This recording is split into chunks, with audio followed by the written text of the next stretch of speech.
Sean Lerwill and Giac Farci please come to the main stage?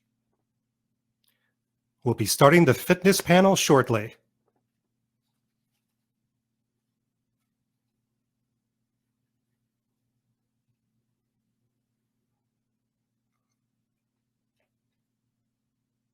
How's everyone doing? Not too bad. How are you? Before you start, I had to show you something. This is appropriate for the fitness panel. I'm about to eat my lunch, which is a combination of all good things that you would be very proud of, including a base of some Greek yogurt for protein. So I'm thinking of you guys. I thought you were going to show me a tub of ice cream then and say, I'm about to eat this ice cream. I got David Walliams in. I did my job. Everybody's happy. That's it. I'm going to go start drinking. You do the fitness thing, but I'll leave you to it. And I guess we will have Giac. Come on, let's see. Hold on a second. Did I not? Oh, you know something? Here we go. Giac, you should be getting your request for your video and your mic soon. I'll make sure, and then I'm going to pop off and let you guys have at it. Oh, I think he's coming. All right, gentlemen. How you doing, Giac?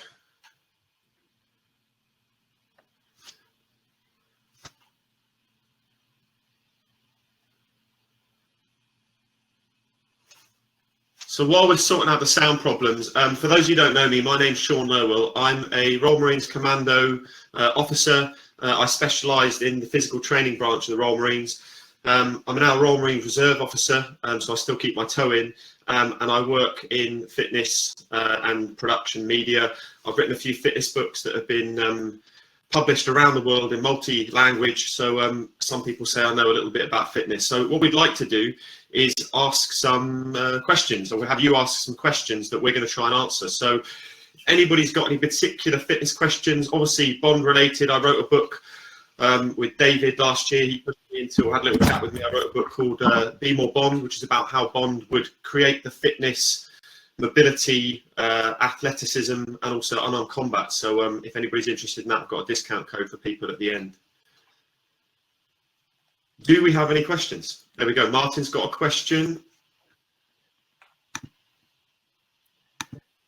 And we have James Bond heading to the stage. We just asked them to turn on his camera and his mic. And just as a reminder, you do need to have a platform that is not a phone to enact your camera. And then look at the request, accept the request, and you'll be on. Giac, how are you doing with sound? Not quite yet. So we've got somebody coming to the stage. Here we go. Somebody's just asked me there, what's my favourite Rocky? I was never a Rocky fan. I was a Sylvester Stallone fan, but I was more of a Rambo fan than a Rocky fan. So if I was going to choose a Rocky, the first one I saw, I think, was 4 with Dolph Lundgren. If anybody thinks, by the way, I look a bit weird, I managed to take a big chip out of my tooth this week, which was fun. So yeah, my favourite would probably be Rocky 1. The one I remember was number 4, and obviously Mr. T springs to mind as well. So yeah, I was more of a Rambo fan, to be honest. I think that the film First Blood, which I actually read the book about probably just before lockdown in the UK, actually, so maybe February. I never read the First Blood book. Like some of the Bond fans here, I've gone through all the Fleming books and a few of the other writers. So I decided to drift into some other books. Books of movies interest me. Forrest Gump's a great one. Trainspotting's another good one. So worst favourite exercise, because, well, burpees are evil. So I'm a big believer in what do you want to achieve when it comes to exercises. So if you look at somebody like Bond, what does he need to achieve? What's he trying to do? We'll come back to that. We've got a question. All right. Hi, guys. I just wanted to ask you a question concerning Bond fitness. So I was wondering, how come Daniel Craig is the only actor as James Bond where people have taken fitness so seriously? Because I've noticed that the other actors, such as Sean Connery, George Lazenby, Roger Moore, Timothy Dalton, and Pierce Brosnan, they don't really talk about his fitness plans and such, but yet Daniel Craig gets a huge emphasis on his fitness. I think that might be due to more for his character and how he's depicted, but I wanted to know, what's your opinion about that? Yeah, I got you now. Can you hear me, Sean? So perfect. Thank you. Sorry, I think guys. that's a change of society mainly, and I think when we look back at the era that the Connery, because Connery was actually a bodybuilder of sorts before he became Bond, right? So he had a good physique, but obviously back then people didn't shave the chest hair. They didn't want to see the perfect body, and that wasn't part of the character. I think we heard David Walliams say it wasn't the superhero; it was a different character, a more realistic, if you like, than a superhero. I think as we drifted past Brosnan into the latest films, the era of movies had gone through the Arnold Schwarzenegger, Sylvester Stallone, where the physique was almost cartoonish, to now it's important for lead Hollywood actors to have that doesn't have to be huge, but it needs to be athletic. And I think that's probably why then the Bond character, and they make the joke, don't they, that in Casino Royale, he was his own Bond girl walking out of the water. That was the image, rather than normally it's Ursula Andress walking out of the water. So I think that's where it kind of came from. Wow, what's this actor done? He looks superb. And actually, yeah, Bond probably would have that functional fitness, that athleticism. So that would be my take on it. But I'm sure Jac's got a point as well. I agree, Sean. I love Sean Connery. Sean Connery's body, yeah. Yeah, definitely my favorite Bond actor That's as named well. after, so he's obviously going to be my favorite as well. Does that answer your question? Nice. Yes, it does answer my question. Because I felt like that's something that not many people in the Bond community have really talked about. Because I know when I talk to people about Bond fitness, it's like Daniel Craig is the actor that people talked about and really look up to in terms of fitness. And I know that, like you said earlier, that Sean Connery is a bodybuilder and such, but yet, I don't really see many people talk about it. And I think maybe it's because of the changing times of how Bond is portrayed as a character. And I think also the way how fitness is portrayed now, I think that's probably why we take it more seriously compared to back then. I think you're exactly right. I think that's it. I think had Connery have been playing the character now, I think more would have been made of the male physique. It's also a change in what cinema goers want to see on the screen. The male physique wasn't as important back then as now maybe it is. Back then it was more seeing a female in a bikini, and times have changed with what cinema goers and movie lovers want to see. I think that's a really important part. So it's got to be the change in times. I suspect more would have been made of Connery's background had he been playing the character these days with what he'd done before. Okay, yeah.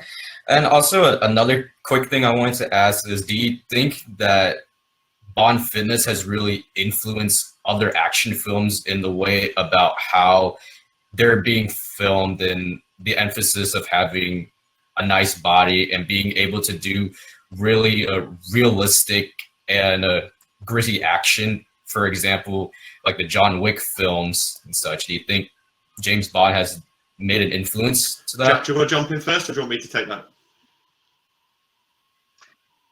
Absolutely, yeah. I think James Bond movies influence.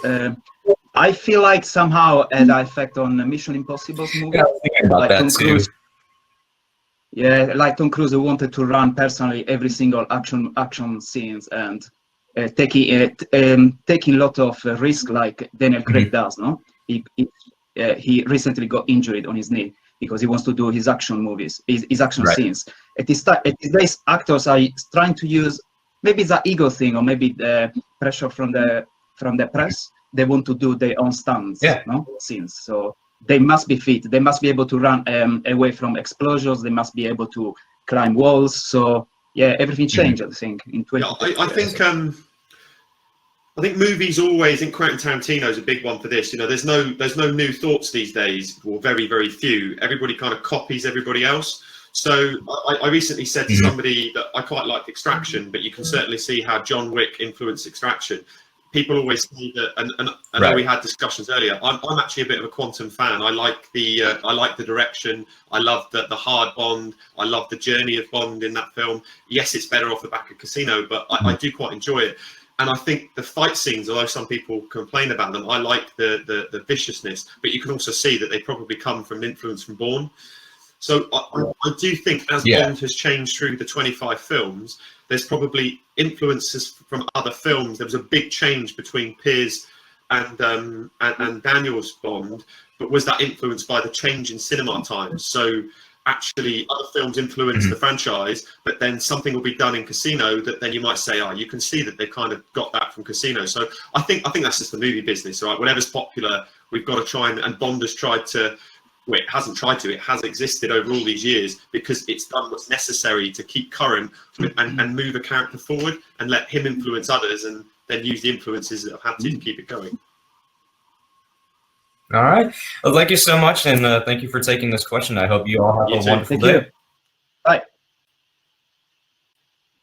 Any more questions? What was it talking? Somebody was asking me before about worst exercises. By the way, gentlemen, there's a whole queue of questions. It takes about a minute or two in between each person, so feel free to talk through the gaps. So somebody asked me, Giac, what my worst exercise is, and I was saying I always try to think about what you're trying to achieve.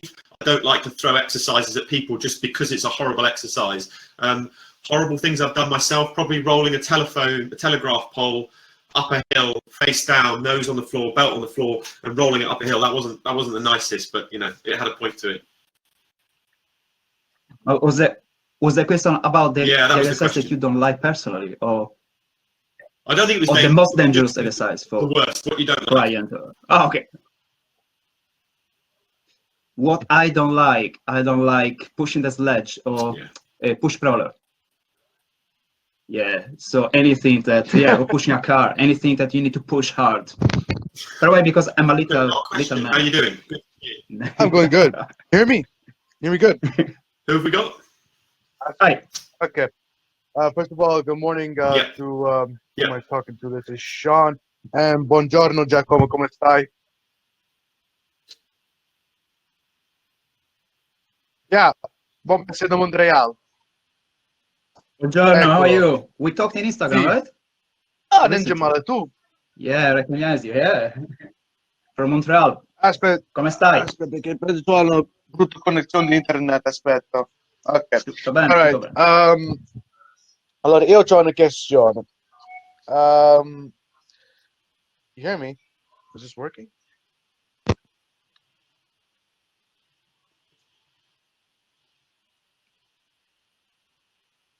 Yes, I can. What's your question?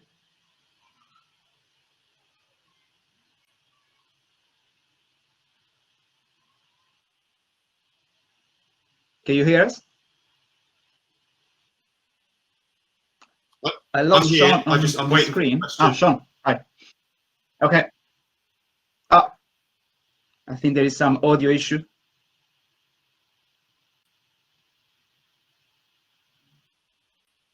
Maybe if you can type it on chat. David, is it worth trying to bring him back in at a later date? See if we've got any other questions here, Giac, in this feed that we can answer. Yes.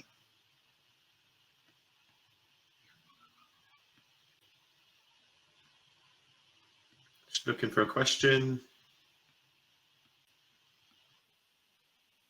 I haven't yet. I'm going to train after this. I usually train early evening. Do you prefer to train in the morning or at the end of the day? Do you prefer to train in the morning so it's done? I prefer at the end of the day. I generally find I do a better session. Yourself? Okay. Mentally, I prefer training in the morning so it's done. I don't think about it anymore because sometimes the anticipation of the routine can trigger distress. So I keep thinking about. Eventually, I get busy. I cannot train. I go to bed in a very bad mood. So in the morning, I make sure I do at least a bit of cardio and circuit training, and then I do my strength workout in the evening. So we've got a question. Here we go. Hello, how you doing? Yeah. Hi. Hello, mate. How you going? How are you? Danny, my question is just about, you were talking about physique earlier, and just really talking about Daniel's physique, and just from your perspective, as someone with a military background in terms of functional fitness, in particular, sort of blending it with the style of James Bond, the very fitted suits.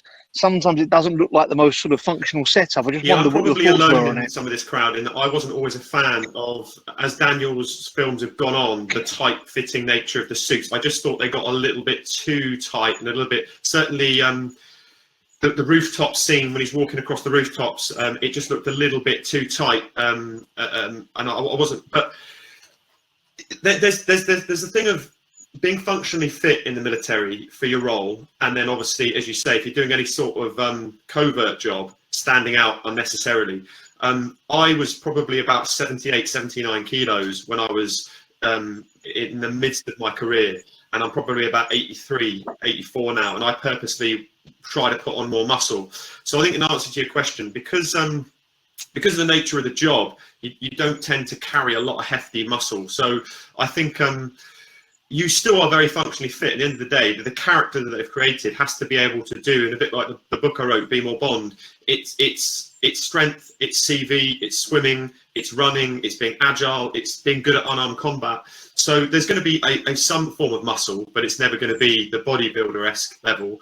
I think the clothing, and I know it's not a suit, at the beginning of Casino, when he's doing the parkour, the trousers aren't particularly tight-fitted. The T-shirt is, but there's a shirt over the top. That's probably more realistic for those sorts of jobs. I think the suits and things that you see in probably Casino, and I said earlier, Quantum I really like. I think that sort of style is probably quite a good style to base on that character, not the sort of super tight, because let's be honest, I've chased somebody down the street in London when he stole a Rolex off somebody. I mean, I'd eventually caught him, I'd torn the crutch out of my trousers and had to go straight into a shop on Jermyn Street to get a new set. That's the reality. If you're going to wear, tight stuff, it's going to get ruined. Yeah.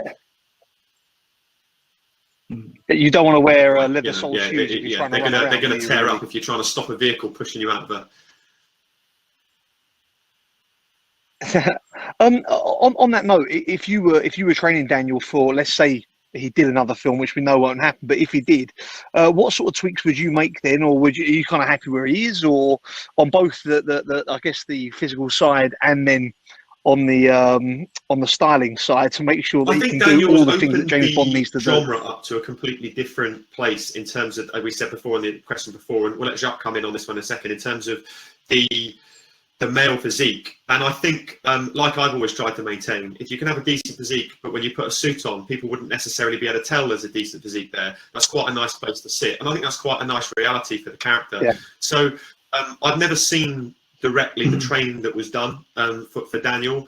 Like any trainer, probably say, I'd probably tweak that, or I'd probably change that, just because everybody's got their own idiosyncrasies. But I think in terms of the general amount of muscle, the general movement, the way he moves, and I know some of it's a stunt person, I think it works from that point. Have Giac anything to say on that?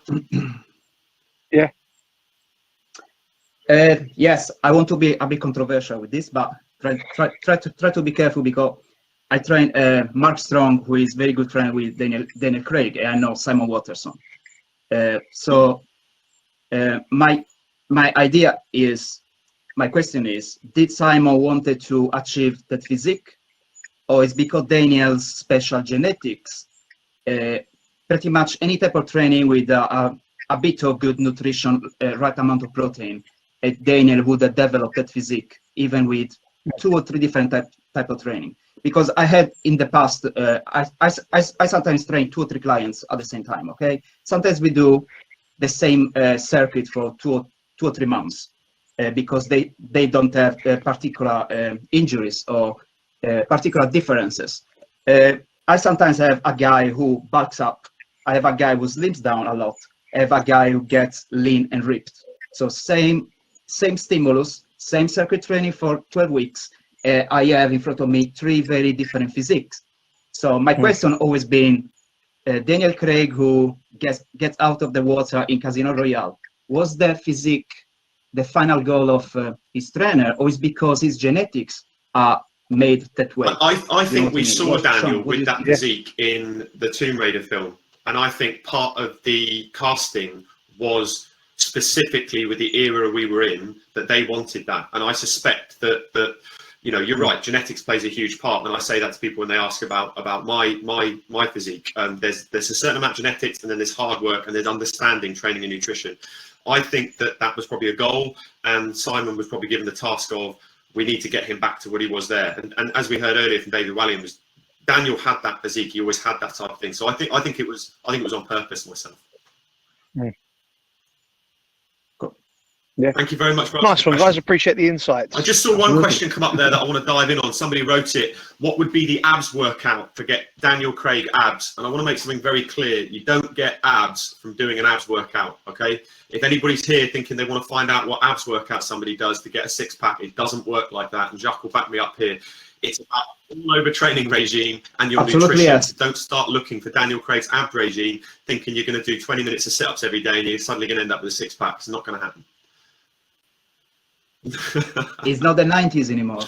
It's a common misconception, guys. It's called spot reducing, where you think if you work one area of your body, you're going to get rid of the body fat on it. It doesn't work like that. The body fat sits on the entire body, and you have to work to lower the entire body fat of the body, and that's with a well-done program that works compound movements throughout the whole body and sensible nutrition that backs that up.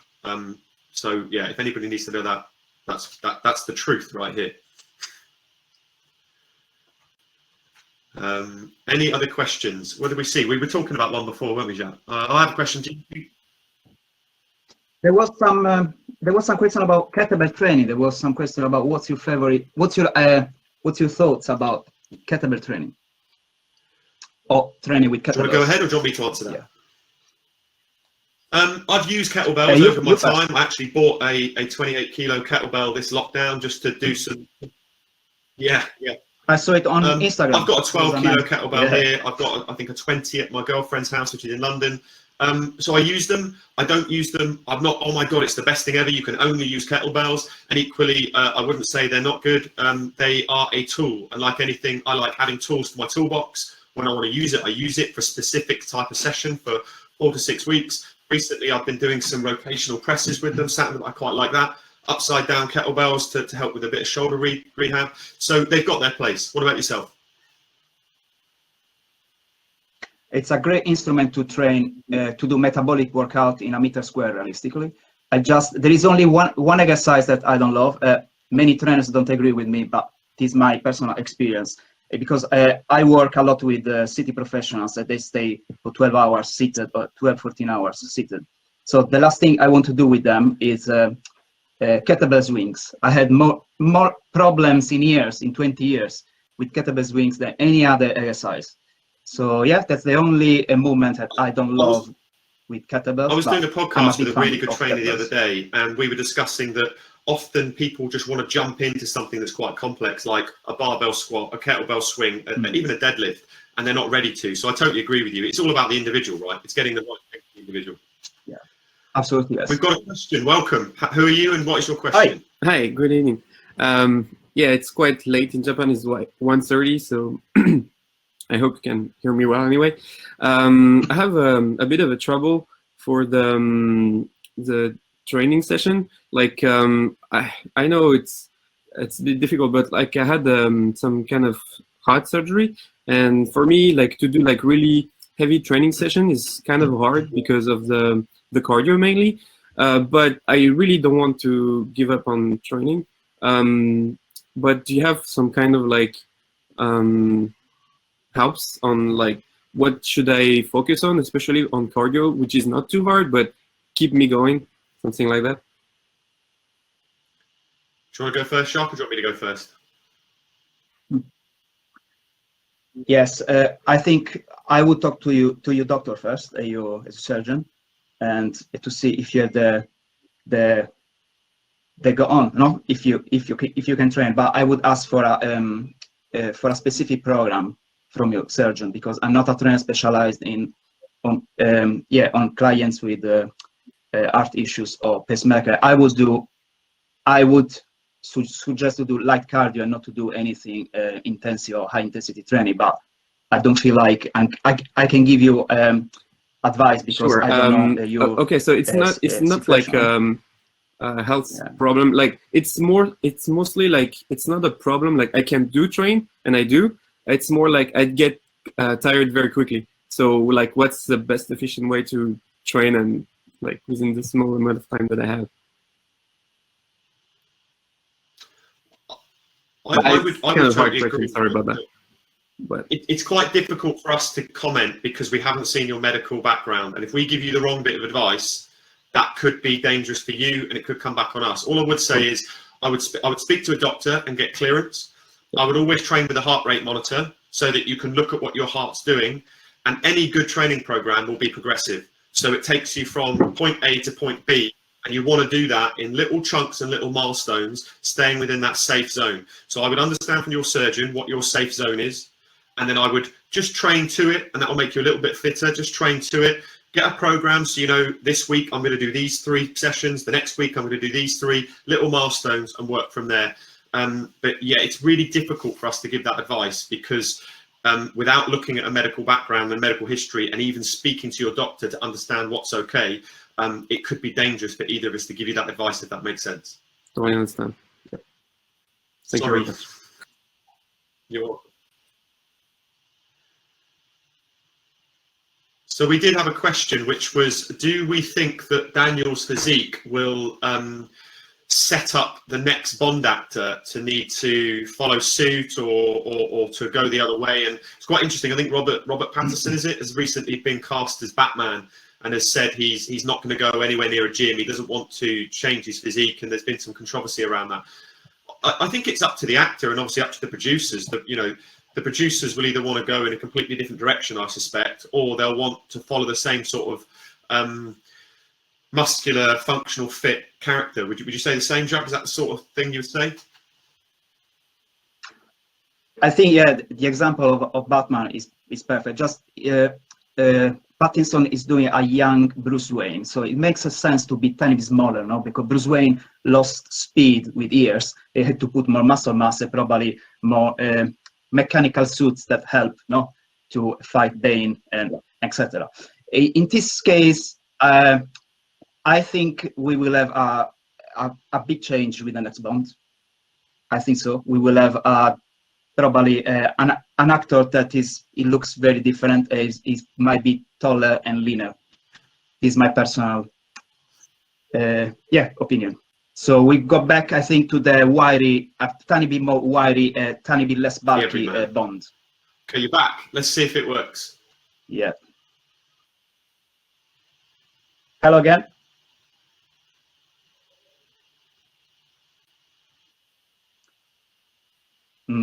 Cannot read lips yet with my English.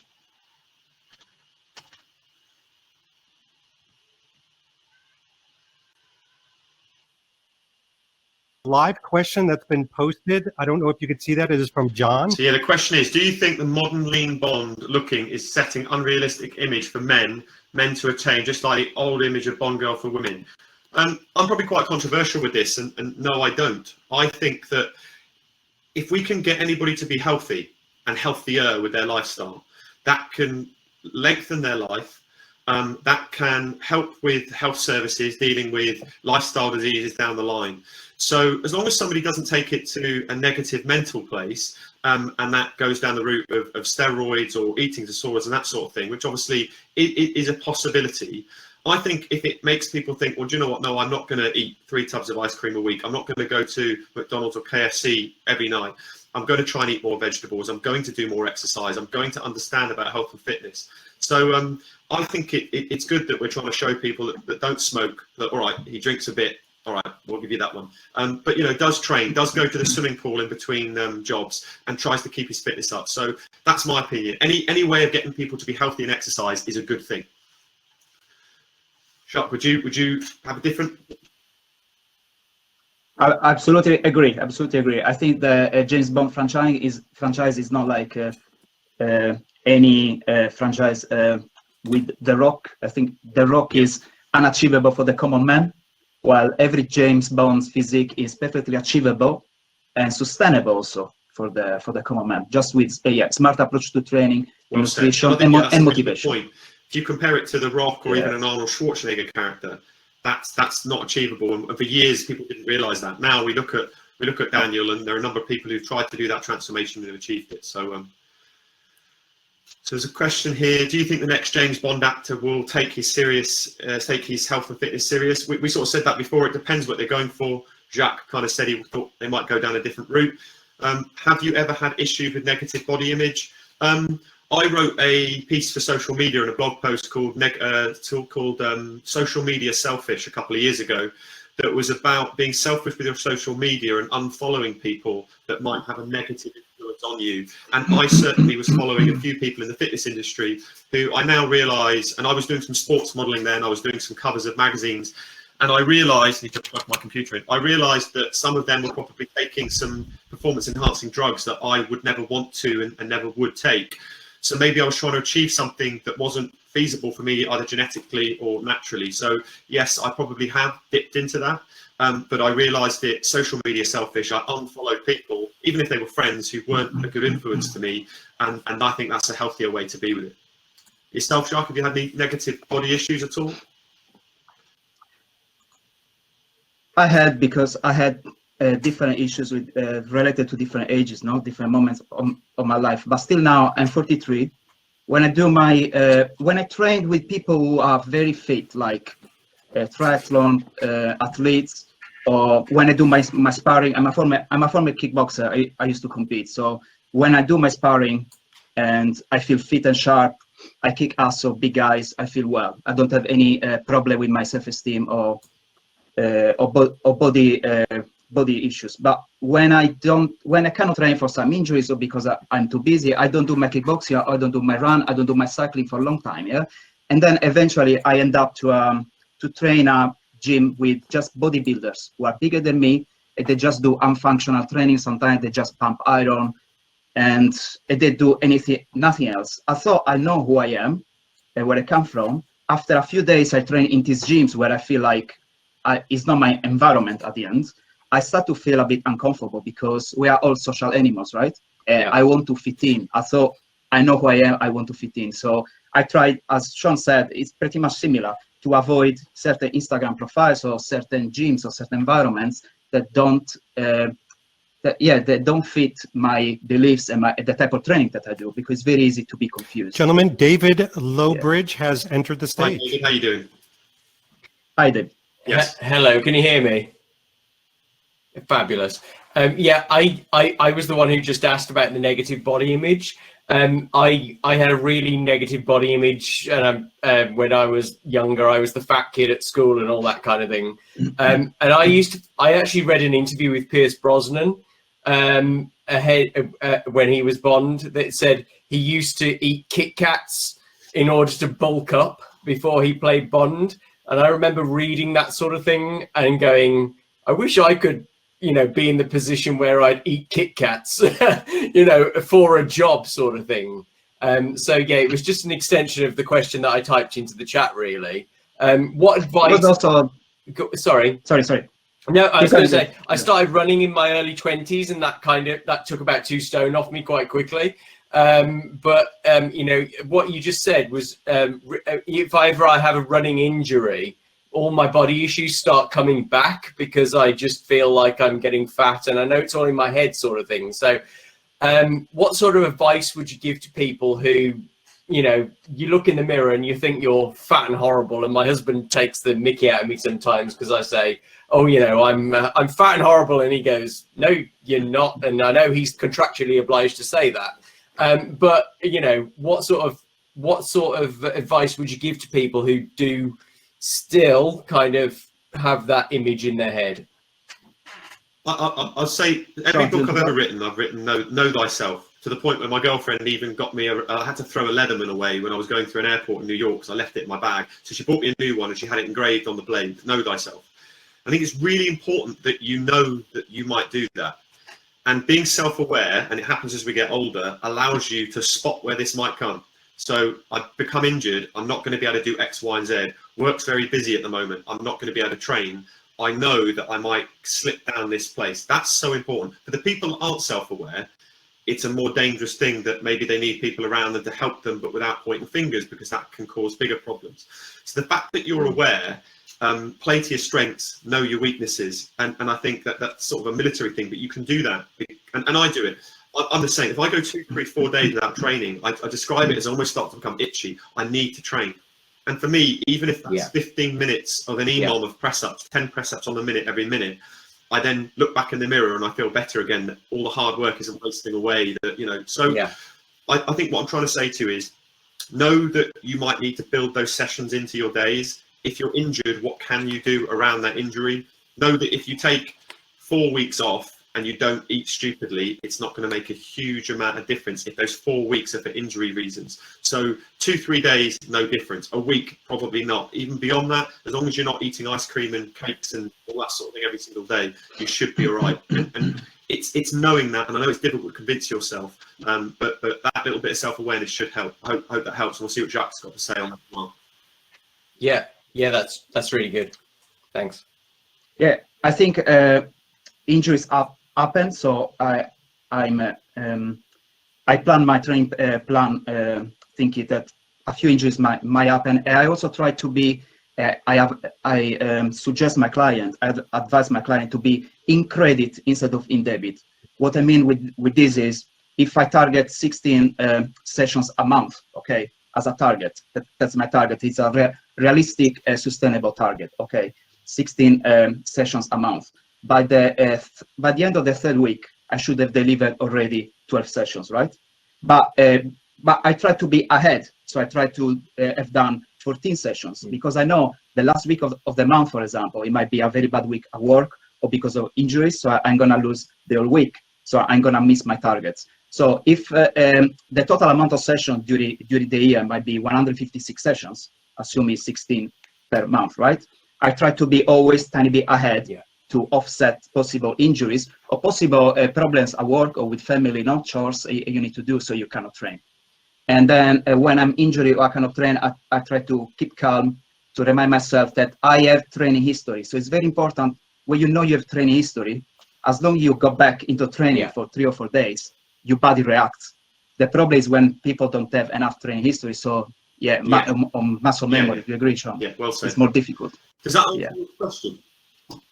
But it's very, that's really good. Thank you. We had one come up on the side there as we were talking about that said, the problem is, as you age, your metabolism slows. I'd actually argue there that it's that whole, if you don't use it, you lose it. And yes, scientifically, your metabolism can slow as you get older. But if you keep the exercise up, especially using resistance work, you can maintain muscle mass, eating correctly, and you can stop that metabolism slowing. A lot of the people we see with slow metabolisms, because they get the job, they get the kids, they get the lifestyle, and then they just stop training whatsoever. They lose a lot of atrophy, they lose a lot of muscle, and the metabolism takes a huge dive. They then start yo-yo dieting, which breaks the metabolism even more, and that leads to that loss of metabolism as you get older. So I think that's really important to understand as well. If you don't use it, you'll lose it. If you keep using it, maintain it. Right, Giac? Agree, Sean. 100%. Hello, how you doing? Hi guys, can you hear me? Gentlemen, we have Chris on the stage. Can you hear me? How you doing? What's your question? Excellent. I'm ringing from sunny Lancashire at the moment.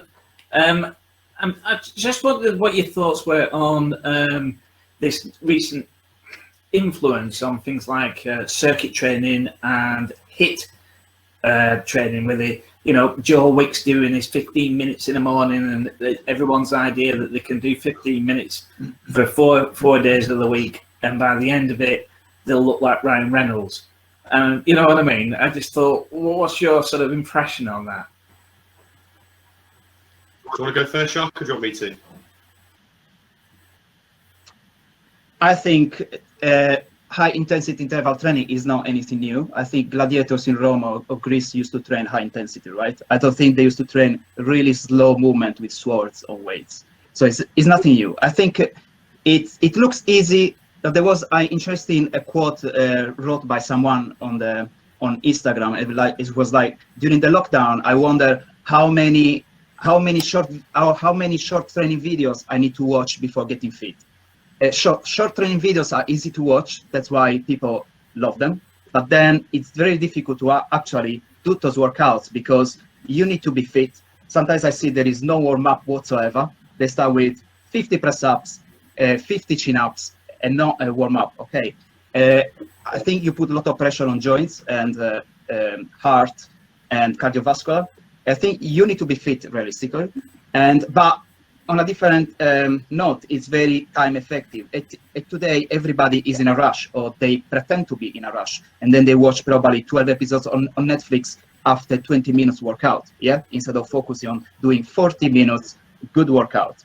So I think I believe high intensity training works. I use it a lot for myself when I don't have much time. Sometimes I do 15, 20 minutes workout. It keeps me fit and going. But I alternate high intensity training with the following day. Sometimes I do some workout at 30% intensity. I've been talking to Sean also about the Garmin watch, that helps, or other devices that tells you when you need to slow down, when you need to recover. Unless you are super fit or very young, I think I wouldn't do high intensity training every single day. Some of my friends will think that you were primed to ask this question, because I've got a big bugbear about this at the moment. Thank you. I did a podcast with a really good trainer called Andy Vincent, who will be out on Monday night on my podcast if you're interested in, and we hit this subject. And a very good friend of mine who's a world champion kayaker, he does a lot of HIIT workouts. Let me start by saying 90% of the workouts you see are not HIIT. They are not HIIT. A proper high intensity interval training session is really simple movements, like maybe on an ergo, or maybe sprinting in a pool, and you do it for a set period of time, you rest for a set period of time, you do it again, and you probably don't work more than 10 minutes, maybe 15 if you're really fit, and you feel like you're going to be sick and vomit. That's how I was taught on the Royal Marines Physical Training Instructors course, and we just called it interval training. It didn't need high intensity, but that's what the industry's moved towards. The other end is the circuit training, which was always circuit training. I'll do 20 push-ups, I'll do 20 squats, I'll do 20 sit-ups. That's now become HIIT because it's fashionable. Because I can sell you a class if I call it HIIT, because everybody knows that HIIT is going to lead to fat loss. Yeah. So there's a lot of people out there that are doing a lot of HIIT classes that aren't HIIT classes. They're circuit training, which is what we were doing in the 80s and 90s. We just called it circuit training. The other side of it is you're probably not going to achieve your goal, whether it's fat loss or whether it's muscle gain, which is jacked like Ryan Reynolds, without a progressive program that has compound movements and resistance to build the muscle, and a sensible nutritional plan to follow that adds the muscle and helps you lose body fat. Yeah. Just following a circuit class for 40 minutes 3 times a week is not going to do that. So I'm not a fan of them because I don't think they're marketed correctly. HIIT done properly for an athlete, somebody wanting a military person wanting to increase their aerobic capacity, as the scientist Tabata prescribed it, brilliant, as it's used on the tin. The way it's been used in the fitness industry is confusing and not quite correct. It must be quite frustrating, really, wasn't it? It's funny. It must be quite frustrating to see all this. Hugely. Especially when people are on TV dancing around telling everybody they're doing HIIT when they're not. Yeah. Sorry, go on, Giac, what were you going to say? Oh, it's my first experience in Thailand. I used to do a lot of kickboxing here, and Thai boxing here is more about smashing pads really hard for a few minutes and then rest, and then again super high intensity. When you prepare for a competition back to the 2000 in Europe was really about training hard and non-stop. Then I went to Thailand. At the first time I trained with a proper crew. We did 1 hour slow pad work, was unbearable and non-stop but slow, boom, boom, with 40 degrees, sweating, and just slow motion, a repetition of the same technical movement, the same pattern forever and ever till you master it. So the thing is also, yeah, it's a different approach. Sometimes we need to slow down and do go back to the basics and do also certain movements and drills, flexibility drills and stretching. We cannot just do. You make a really good point there. One of the reasons HIIT, as people call it out there, can be dangerous is because some of the movements they're getting you to do repetitively, there's skill fade. So that's why a rower or running is quite good, because you can't really skill fade that too much. If I start getting you to do a burpee for HIIT, there becomes a point where you can't do that movement to the right form, and then you start to be sloppy, and then your back starts to sag, and then you wonder why you're getting up injuries. And that's one of my biggest problems with the revolution in the last few months, is that some of the exercise prescribed for a circuit HIIT, they'll lead to injury for people who aren't conditioned. keeper pull-ups. Exactly that. I'm not a fan of You call it you're going to do your quite shoulder. dangerous. Yes. Kicking pull-ups. It's pretty much it's a type of chin-ups from CrossFit, because in CrossFit they need to do, for example, 50 pull-ups, but there is not much about training technique prescription as long as you reach the bar with your chest. So the technique starts to be a bit compromised, but just to reach the 50 or whatever pull-ups. But that's what a normal person wants to protect. It's basically people trading shouldn't do. quantity for quality, isn't it?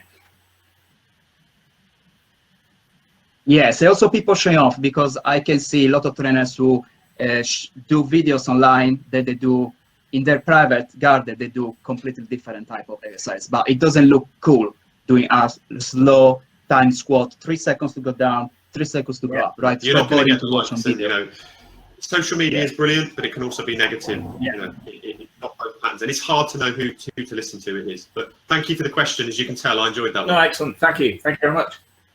And good luck.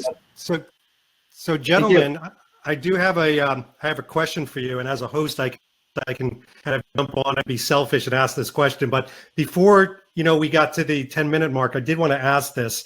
So a lot of you out there do not know that Sean is an actor in movies, television, commercials, obviously a lot of magazines, as well as obviously being a trainer and an author. Giac also trains movie stars. So my question to you, and it might be a little, I'm not mentioning any names here, but do you find that, with that celebrity status sometimes comes incremental issues, either, creating tantrums or saying, not today, I had a tough partying night, and then how do you deal with those if those do spring up? So Giac, knowing that you've done some Bond girls, that was the wrong way to say it. You've trained some Bond girls. And my wife is about. Yeah, she's right there. Yeah. Have you encountered any of that? The question again, Dave. How do you deal with a certain amount of entitlement, maybe from celebrities, or maybe you don't even encounter that and they're just some of the hardest working people? Who knows? I try not to put videos where I show off. You can see on my social networks, everything's quite basic. I just put what actually I struggle sometimes. And I don't think I'm a better trainer because I train celebrities. I've been quite lucky to pick a few, and then obviously it's a compound.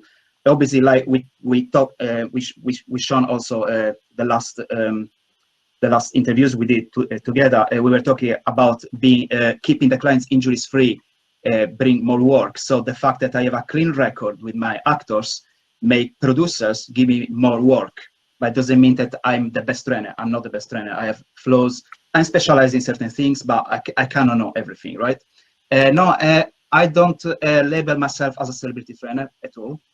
And I'm always ready to learn. I'm really happy that I met Sean, because honestly, till last month, I didn't know Sean. So it's interesting how we all believe we are in our bubble, we are celebrities or we are famous just because 200 people are constantly texting us and making us feel important. But actually, outside my bubble, I'm a nobody. And I'm really happy I met someone that has a different style, but I really like his style. It's not just about type of training, but also about nutrition. We probably share the same guidelines. And so it is the example that, we should keep humble, because out there are a lot of very good trainers and very good actors. And Good, love it. Sean, love it. I used to find, I don't train people one-to-one anymore, but I used to find you generally got either end of the scale. So you either get the people that you're trying to rein in and you're trying to say, we're trying to go for this goal at the moment. So you're trying to add this amount of muscle. If you keep doing this military style classes, boot camp classes in the park, that's going to be negative towards the goal we're trying to get. So you have to decide what you want to achieve. And then the other end, you get the people that maybe, the only reason, I'm sure Giac will get this, the only reason some of the office workers are coming to him is even though they have a gym at home and it's a beautifully set out gym, nobody uses it because they have to be dragged there by their hair to work, and that's why they're paying somebody. So, it's like anything. Anybody who works in retail or management, you learn how to work with the person stood in front of you. And I think you just learn to work with the people. And obviously my background's in the military. At the end of the day, they do what you say because they have to, or they got to go otherwise. So yeah, it's an interesting question. I think I think it's just about people skills.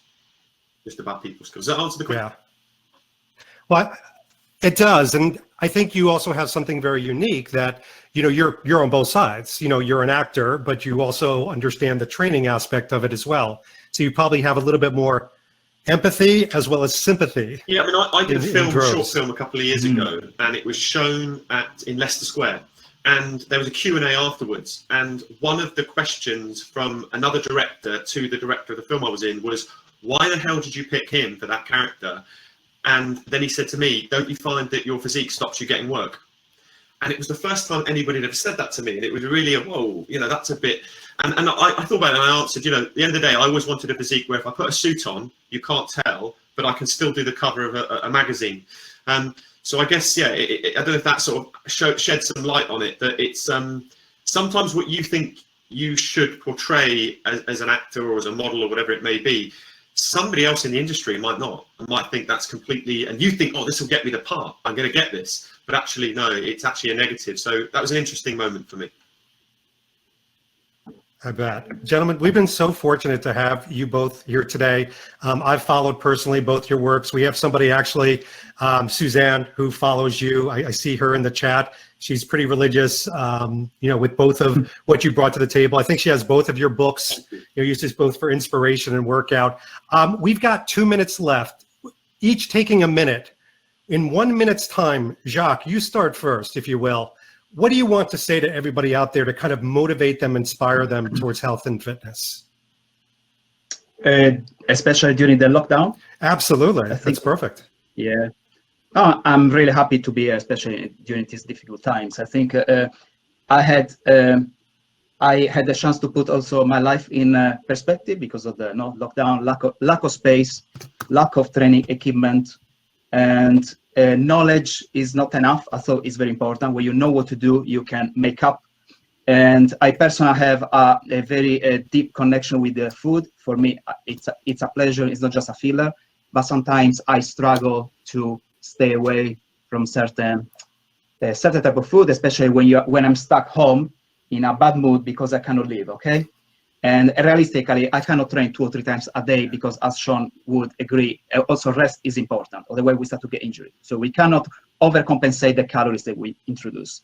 And so I went into very dark places probably the first 1 or 2 weeks of the lockdown, and then I had to get over it and adapt. And so I started to do what I actually advise on my book. So for example, the environment, make the environment works for you and not against you. So I don't leave roast potatoes around because I cannot stop myself eating them. Or I stick into a routine. I still get up at the same time. And normally I get up at 5 a.m., but I understand every person is different. So still get up at the same time, stay into a routine. Otherwise everything falls out of the window, especially during this time. And then you start to go to bed late, you start to watch Netflix, you start to get up late, you don't want to train, you overeat, everything is connected, right? And then anxiety kicks in, and then you have a problem with your partner or with your children. So yeah, I think I had to refocus and stick to things that I thought I knew, but it's always difficult to put them in practice. So yeah. Great. Routine. Yeah, Sean. In a nutshell, I would say work out what you want to achieve and then set a plan to achieve it. If you willy-nilly do things, anything in life, you don't tend to get there. Whereas if you say, let me look at what the goal is, that's the goal. So I want to gain this amount of muscle. I want to lose this amount of fat. I want to up my performance. I want to be healthier. So we all know that SMART goals thing. If you don't, you can Google it. Work out what the goal is and then get a plan and a program. That's one of my bugbears with the question before of just willy-nilly workouts. There's a difference between exercising and training. Exercising is great, you know, do a little bit of exercise, stay healthy. But if you want to achieve something, you have to train towards that, and that will get you from A to B. And that goes with nutrition as well. You know, eating a little bit healthy today, not so much tomorrow, okay the next day, not good for it doesn't work like that. You know, 90%, 80 to 90% good, you'll do okay. You'll be surprised how much you don't do if you don't actually look at it and think about it. So that would be it. Know what you want to achieve, know yourself, make a plan, follow the plan, and if you need advice, I'm sure myself or Giac can help you, and you can find us. And somebody asked, what's the Be More Bond discount code? OPPhoenix. OPPhoenix will get you a discount on the book for the rest of the week, so or next week. So if you want to have a look, please do. Great. Gentlemen, thank you so much. Sound and sage advice. Have a great day. Hope you stay for the rest of it. Thank you, Sean. Cheers, guys. Thanks for watching this episode. If you want to be up on the latest from the Bond experience, just click on this subscribe and subscribe to our channel. You're going to get all the latest and greatest information, plus some exclusive content. And by the way, speaking of content, here's something especially for you, just because we know you. Talk to you soon.